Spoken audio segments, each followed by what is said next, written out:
Hey, this is Nick Millivoy. And this is Jason Shadrick. And this is the 100 Guitarists podcast, where each week we're talking about one of the 100 guitarists that we think you should know. Today, we're actually cheating a little bit because we're talking about two guitar players, but who are so intrinsically linked that we can't really DNA. separate them. Yeah, we're talking about... share DNA.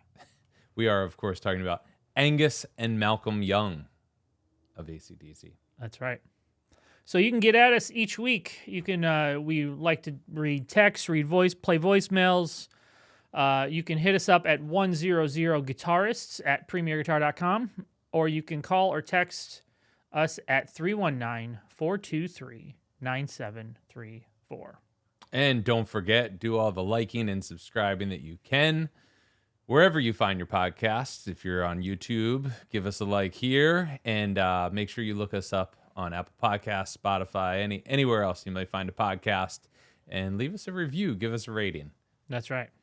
All right, today's episode is sponsored by Solo Dallas, and they want to tell you about the Storm pedal, which is 100% analog, optical limiter, EQ expander, and harmonic clipping circuit, boost, and line buffer. All of those in one pedal. 3 knobs, 1 pedal. And it was painstakingly reverse engineered from the original Schaefer Vega Diversity System wireless unit, which I remember one of the first years I was at Premier Guitar, we did an interview or a feature or something with one of the engineers on one of the early 80s ACDC records. Mm-hmm. And he really pointed out that this Schaefer Vega wireless unit was like essential. You know, like at the time people thought maybe Malcolm and Angus or whatever just plugged straight into their Marshall, you know, but this wireless unit was an essential link in the chain there. I've never plugged my SG into a Marshall and said it sounds exactly like Angus Young. There's always been something missing. There you go. I blame my fingers, but this gives me an opportunity to not blame my fingers. Right? There is something about the clipping on it.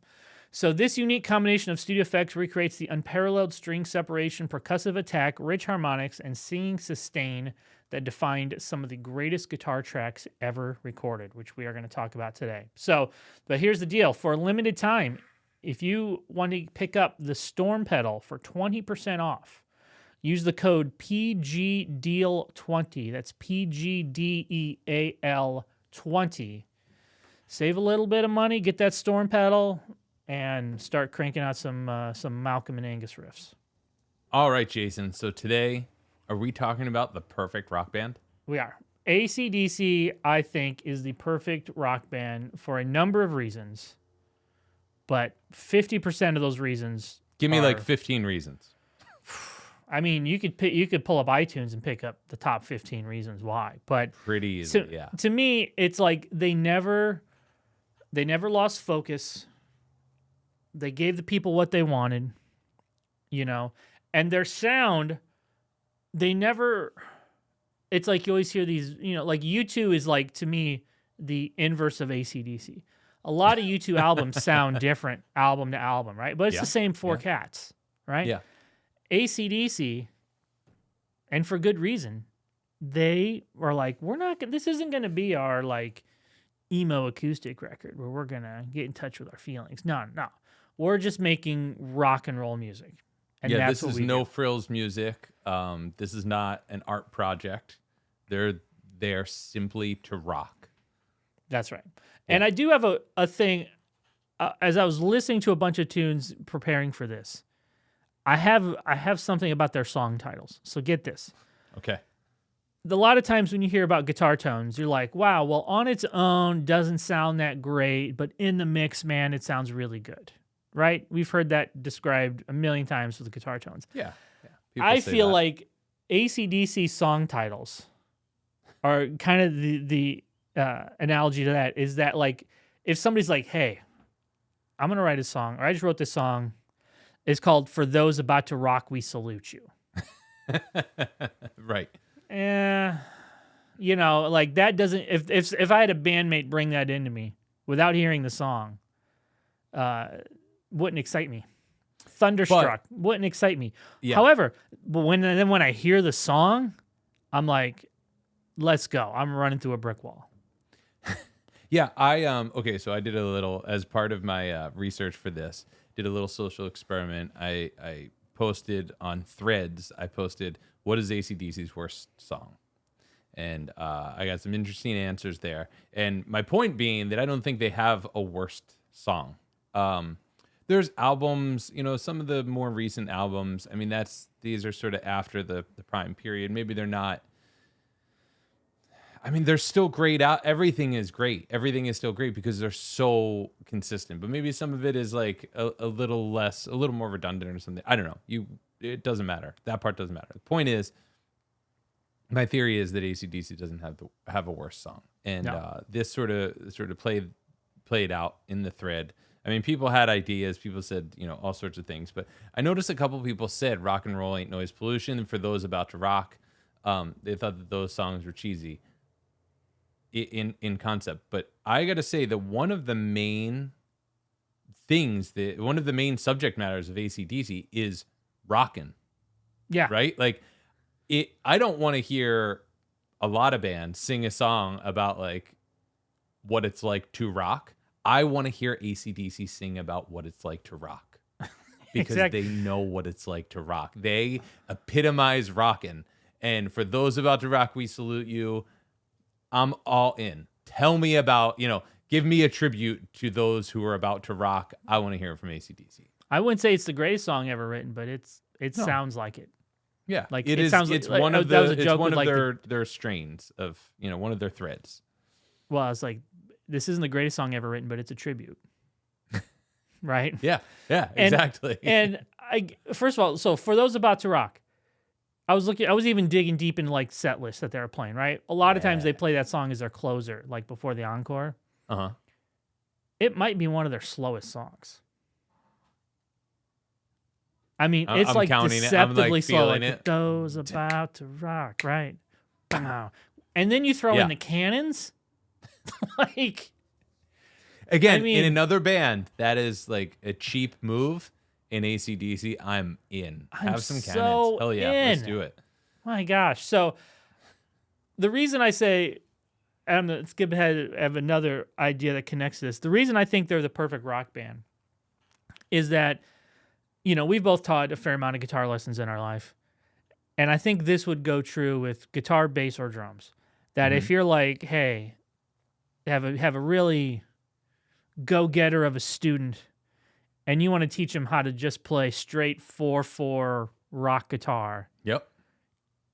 Literally throw a dart at a song. And that's it. Because none of them... a million times. None of them TNT, are like... man.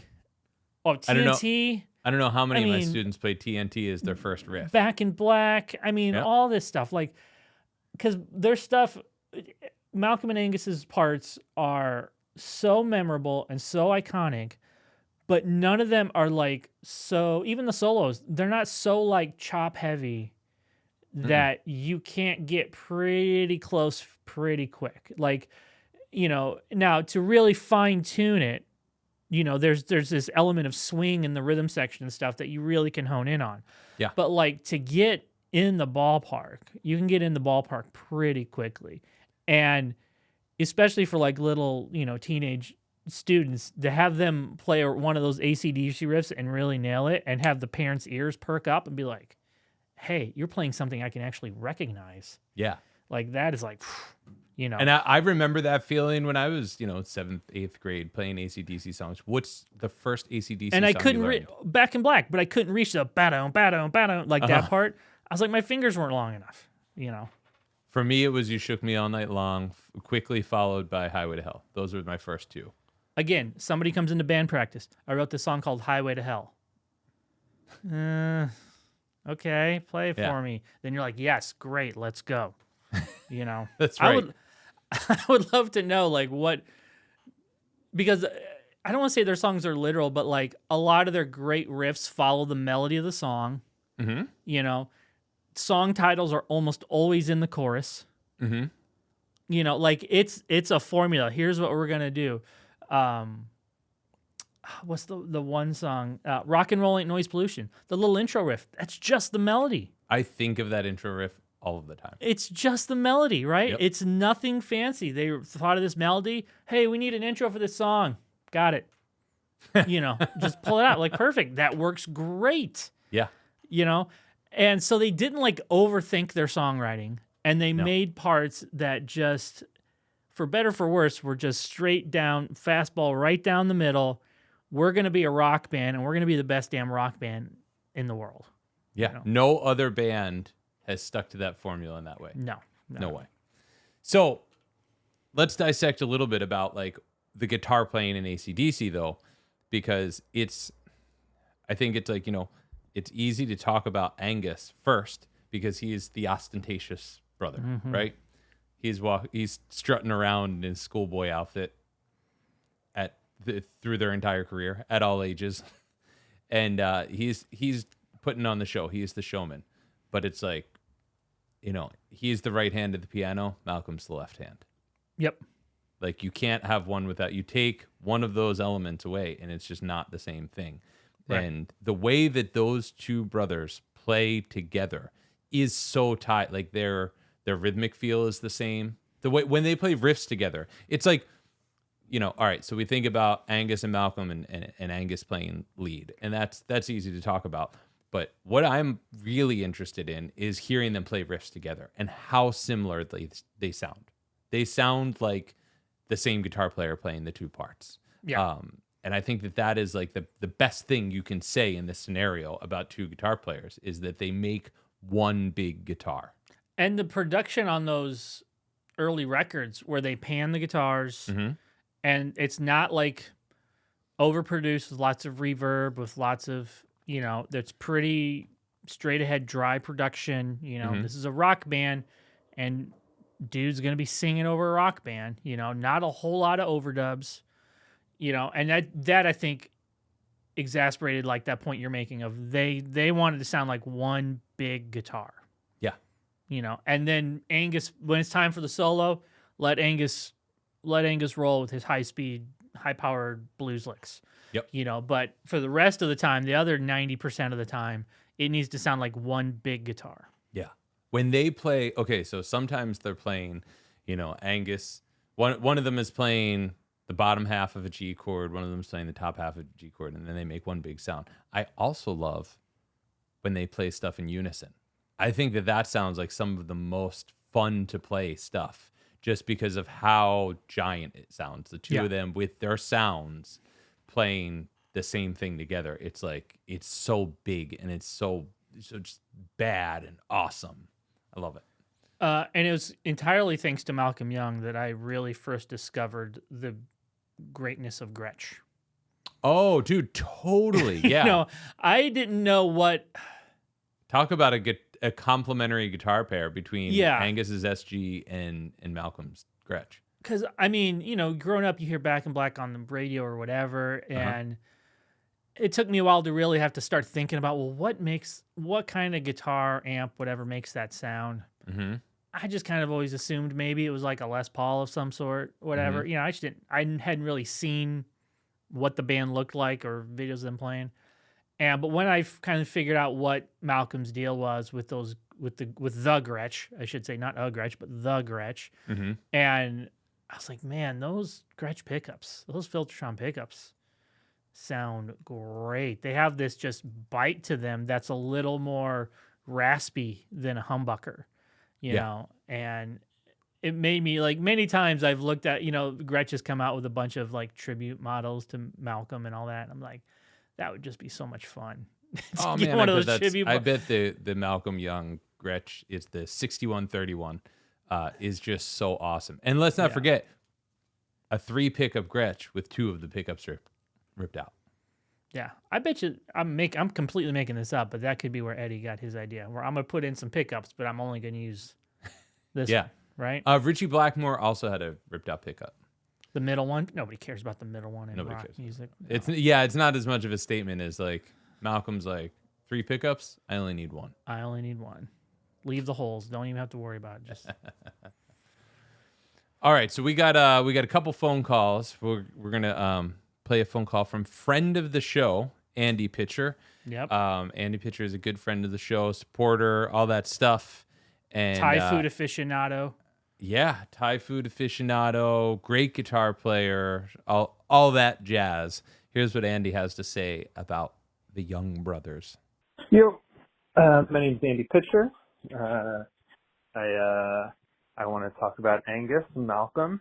I think I think ACDC has a very interesting reputation, as with a lot of things that is attractive to young players. You know, some people feel like they grow out of it, kind of forget about it, and other folks just stay with it forever. And I think ACDC has this interesting thing where their careers have split in two between the Bon Scott era and the Brian Johnson era. I sometimes wonder if ACDC ended when Bon passed away, if their reputation would be different. Because before Brian Johnson, it really is just like fighting music. It's just like music to brawl to. It's so fantastic. The rhythm, the things that Malcolm can do with an instrument, with the game set the way he would, and just attack it.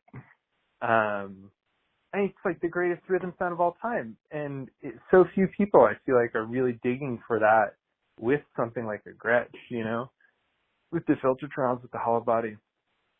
So curious. I mean, it just feels like it happened once in music, despite how many people go for it.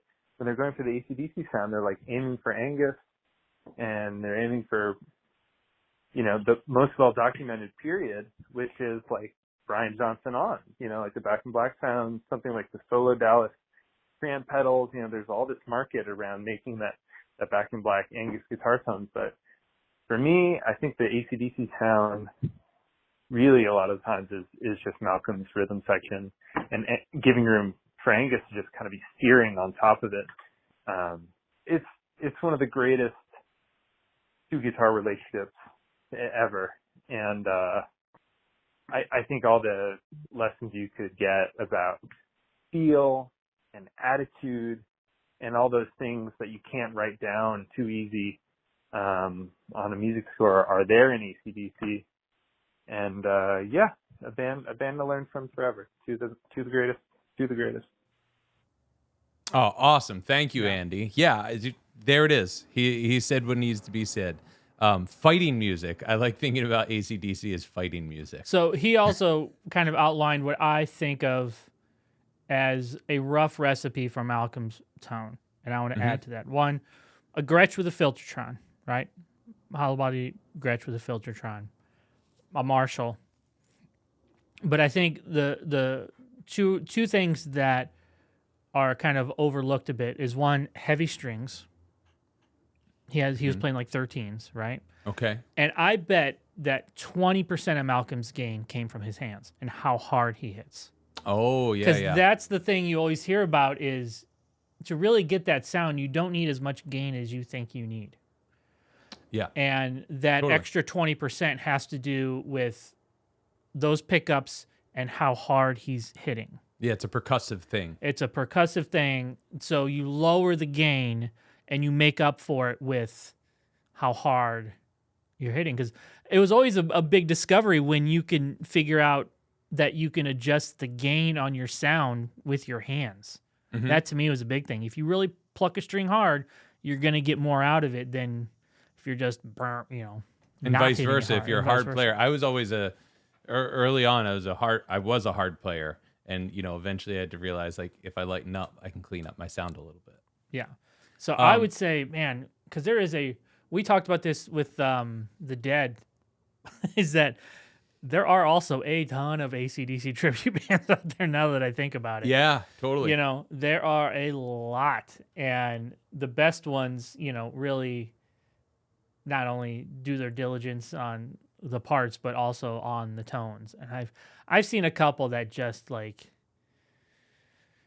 dudes out there playing like Malcolm parts playing like a Les Paul with PAFs. And like, yeah, not the thing. No bueno, buddy. It no doesn't bueno. do it. Doesn't do it. But yes, thank you, Andy, for calling in. You know, I had a thought on what Andy said that so I've always felt like a rock and roll guitar player. I'm like in the tradition of rock and roll. I don't trust a rock and roll guitar player who doesn't have some Chuck Berry licks in their sound.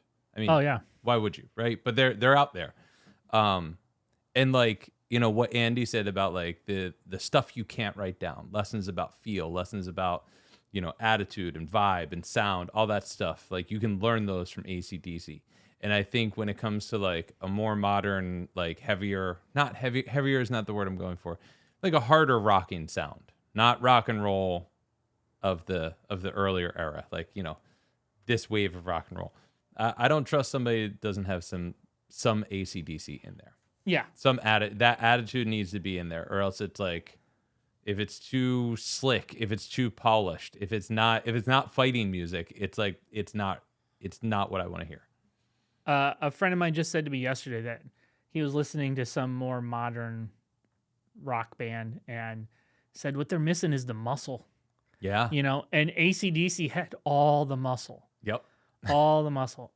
And I want to say from that rig rundown, and I've heard more comments about our AC/DC rig rundown, even though I had nothing to do with it, but just people are saying, oh, you're from Premier Guitar. I love the AC/DC rig rundown. Yeah.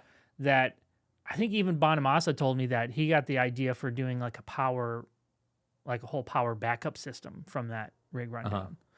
But it was like with Angus and him, like such light strings. He had light strings, had light touch, but he had muscle behind it, and he knew when to push it and when to let the guitar and the amp do the work, So we talked a lot about Malcolm. We got to talk about Angus now. Yes. This is a good place to change speeds here. Angus, man. Like, there's so much to say, and what even needs to be said. The right? best blues rock guitar player of all time. The best blues rock guitar player. And there are so many blues rock guitar players out there that are doing the thing. And there's a lane of blues rock. Angus isn't in that lane. He's above the lane. He's soaring above that lane. He's in his own space. Right. Nobody sounds like him, like tone-wise. Nobody sounds like him vocabulary-wise, even. Because it's not this high-gainy blues thing that a lot of guys are doing, that a lot of blues rock players do. I mean, he uses a lot of gain, but it's not. It's a different thing. It's real trebly, real cutting, real nasty, and his ability to distill blues rock licks into, like, keep the vocabulary basically pretty simple, and yet be so deeply expressive. This is the thing. There's still, as much as we're saying that you can teach AC/DC songs to a really early guitar player, to a beginner, and they're easy to pick up on the riffs and all that stuff. Angus's blues licks are also really easy to teach somebody, but that final, 5 or 10% of like making them sound like Angus is it's a lifetime of work right there, because it's so personal. The way he bends, the way he does trills, the way he does vibrato, it is so deeply personal. And for me, finding somebody who has like such a personal language with simple vocabulary like that is the most meaningful thing, because it reaches everybody. You're like, you're hitting everybody in the house with that. And, and his kind of formula for that tone is SG with PAFs, light strings, heavy pick into a 100-watt Marshall. Yep. Like, nothing really fancy there, which then when you try to do that, let's not forget the wireless unit too. The wireless, sure. But it's like, big picture, you're just like, that's the rough formula, and man, he makes it sound so good. And I love how, like, his, he was 4 albums in when Van Halen hit, right? And he never felt the pressure to like get into the arms race of rock lead guitar at that time, which it seemed like everybody else was hopping on, Everybody else jumped into, but, he must have felt so confident in his thing, because by then it was like, Angus shows up, first record, fully formed. He sounds like Angus Young. And, like, in a way, that's it. He just lives in that space for decades to come. And so, what is there to change? He doesn't have anything left to second guess, anything left to reconsider. Just live in that space and go. And that probably also affected like his songwriting. He's like, we're gonna. When you listen to Don't Mess It Up, Power Up, their last record, you're like, it's AC/DC. Yeah. Like, not once over the 50 years or whatever have they been like, oh, let's try something new on this record. Let's try something new in this song. Nope, we're just gonna keep cranking it out. And you can really hear, I think, and then they never like felt the need to like detune. They never felt the need to be heavy, like artificially heavy. Right. You know, like, oh, if we tune this down to D or B or C sharp or whatever, we'll get that. Nope.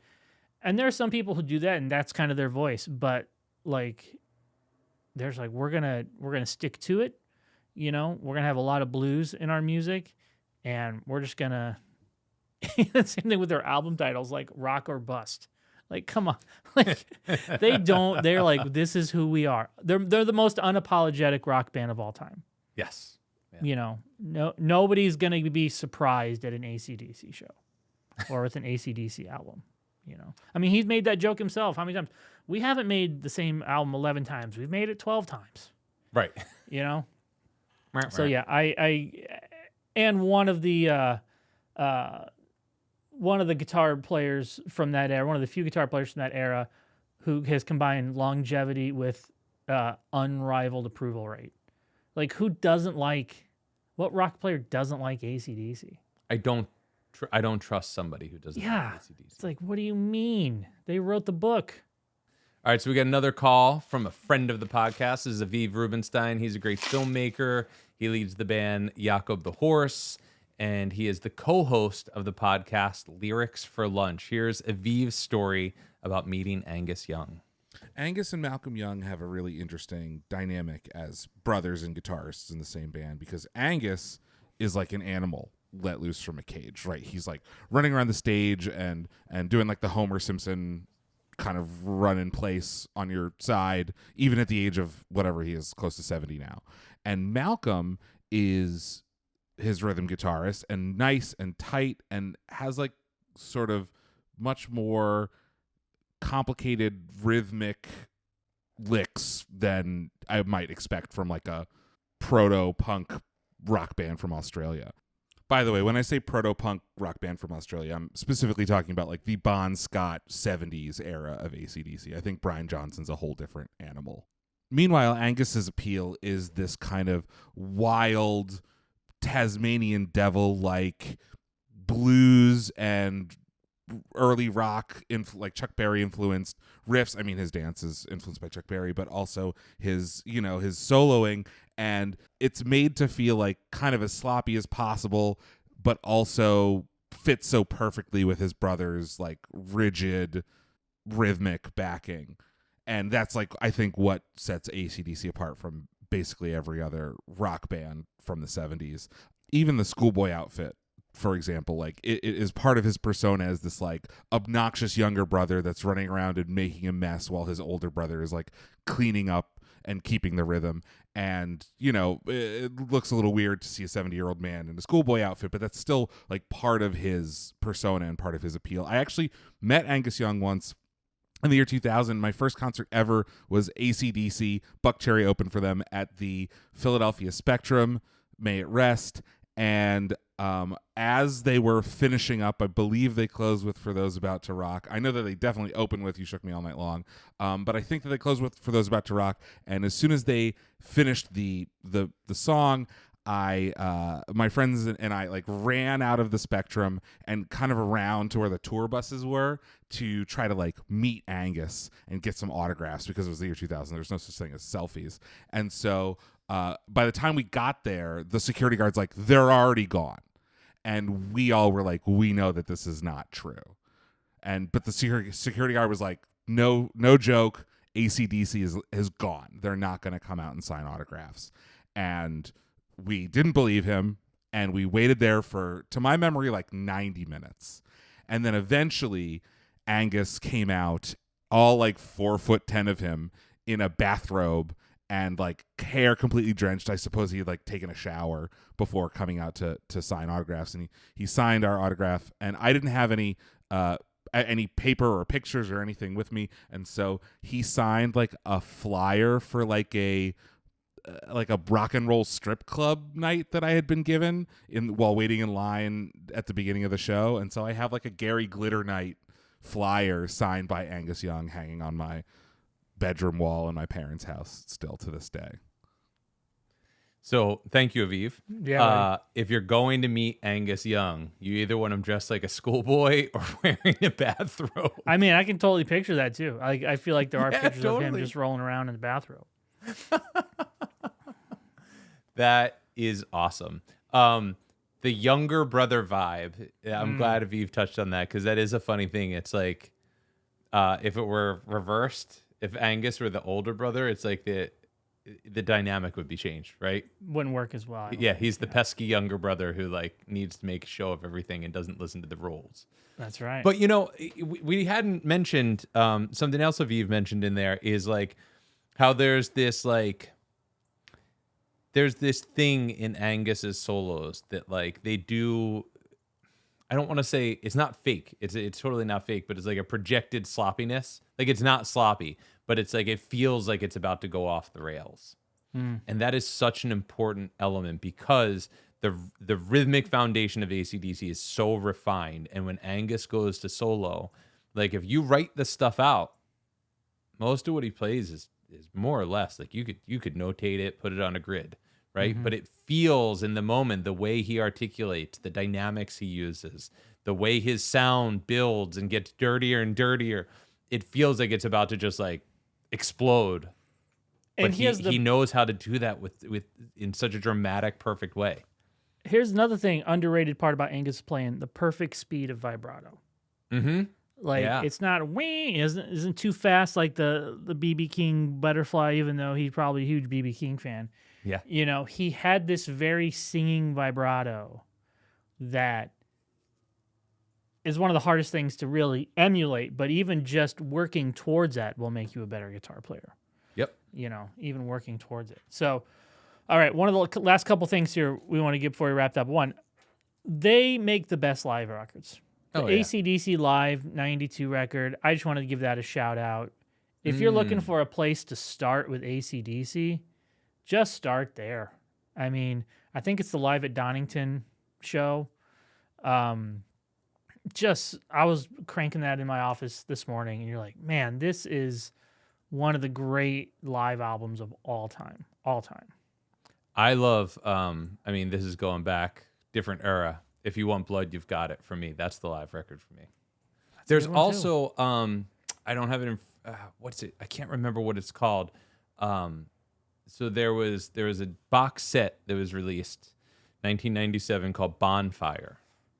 There is a disc on there. Yeah, I don't think it has it doesn't look like it has a name. It's just live from Atlantic Studios. That is a really great Bon Scott or a live recording.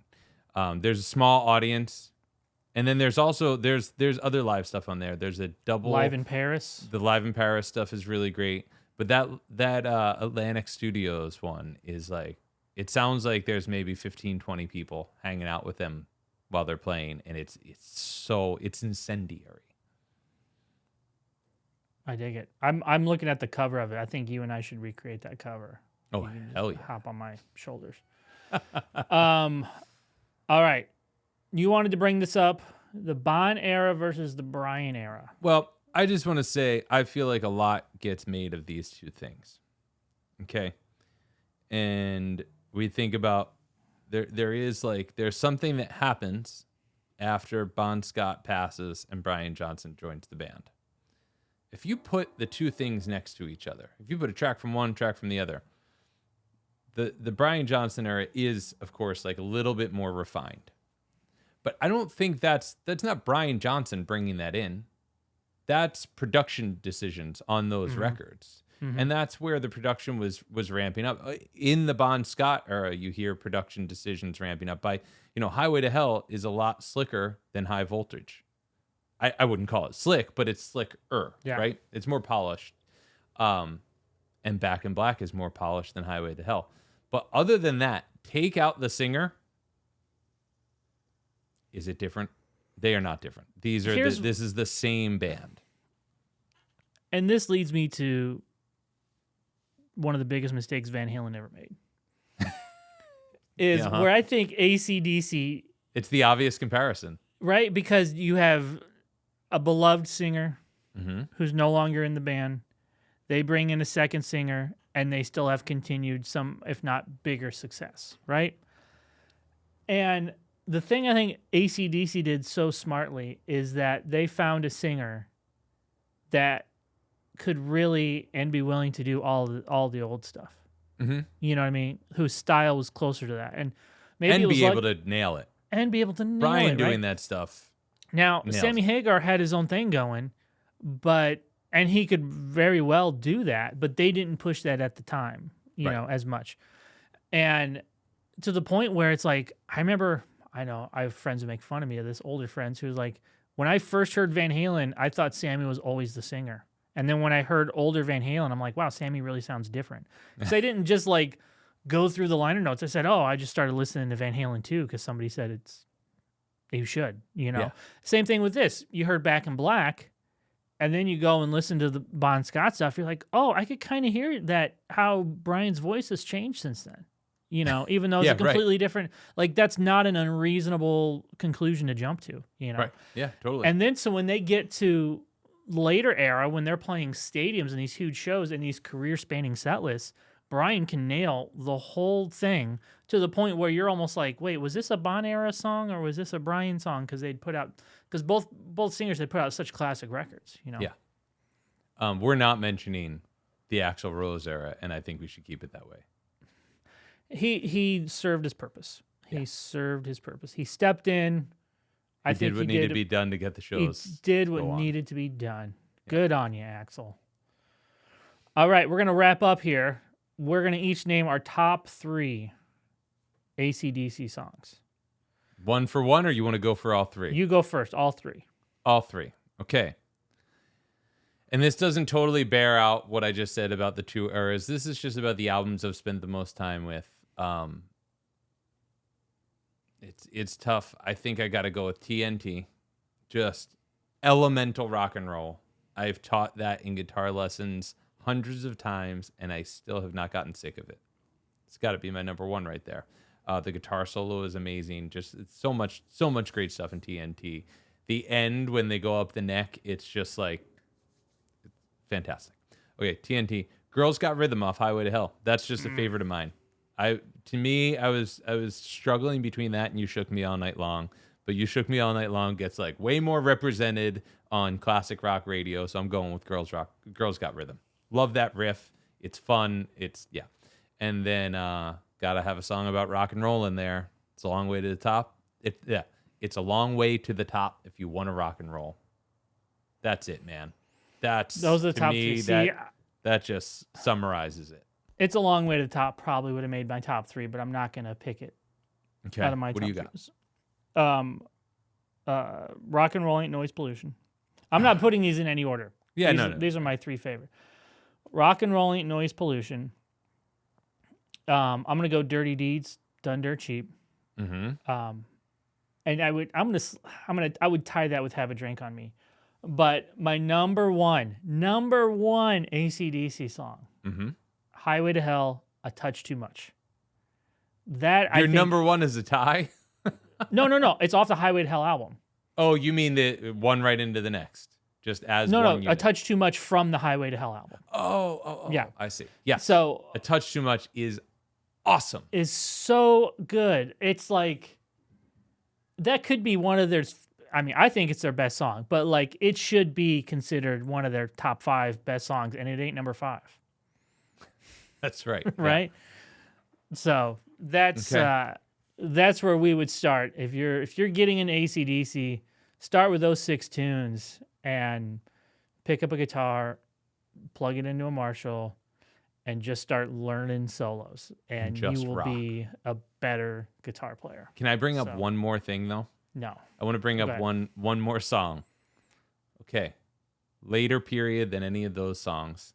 When I posted my What's the Worst AC/DC song thread, okay, there were a number of people. I was really surprised by this. A number of people said Thunderstruck is the worst AC/DC song. And neither of us put it on our list. I wanted to wait till I heard your list. I didn't think you were going to put it on there, but I just needed to get past that. Thunderstruck rocks. If this was our best riffs list, I mean, because that's an Angus riff. That's not a Malcolm riff. Mm-hmm. That intro riff. Yeah. Da-da-da-da-da, right? probably as close to Angus gets to tapping. Yeah. Like where has the hand up and he's playing it one-handed, right, exactly. Right? Great guitar lesson to teach too. Awesome. You get and it develops a very specific technique, you know, that can help you in life on the guitar. Yeah, Thunderstruck is, I mean, it could be a top 2 or 3 riffs of theirs, and it might be Angus's best riff. It and might on be somebody else, if we pulled in a third person, they might say that that's one of the top 3 songs. Like, or I was shocked to see how many people say Thunderstruck is the worst AC/DC song. If you pulled in a non-musician who wasn't a particularly large AC/DC fan, right? And you just start playing that, and they're like, I know what that's from. Yeah, they're like, oh, you're a really good guitar player. That's probably the most, I will say this, that's probably the most recognizable AC/DC riff they ever did. That or Back in Black. It's one of those two. Back in Black, I would say, if I were thinking most recognizable, I would say Back in Black is the number one. Because it's played at every sporting event. So is Thunderstruck, probably. Both Thunderstruck of them are played probably played at a lot of sporting events. Back in Black, Highway to Hell, and Hell's Bells. But not Highway to Hell, not without the vocals. Or sorry, Back in Black. Yeah, Back in Black, Hell's Bells. Yeah, Highway to Hell is the riff is not. Hell's Bells, no. I mean, that's an outlier. That's a deeper cut than. Really, I think people. Yeah, I feel like people know that. I don't know. Tell us, people.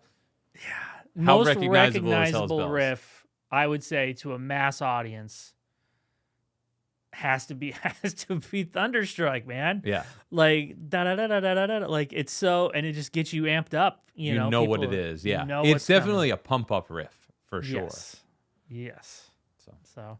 All right. Well, let us know what y'all think in the comments below. Special thanks again to Solo Dallas for sponsoring today's episode.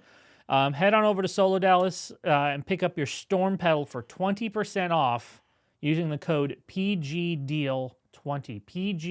PGDEAL, the number 2, the number 0. And if you want to get at us with your thoughts, your comments, your concerns, your suggestions, hit us at 100guitarists@premierguitar.com or leave us a voicemail. Shoot us a text. 319-423-9734 is the number. And look for us wherever you find your podcasts. Rate, review, all that stuff. All right. And we'll see you next week.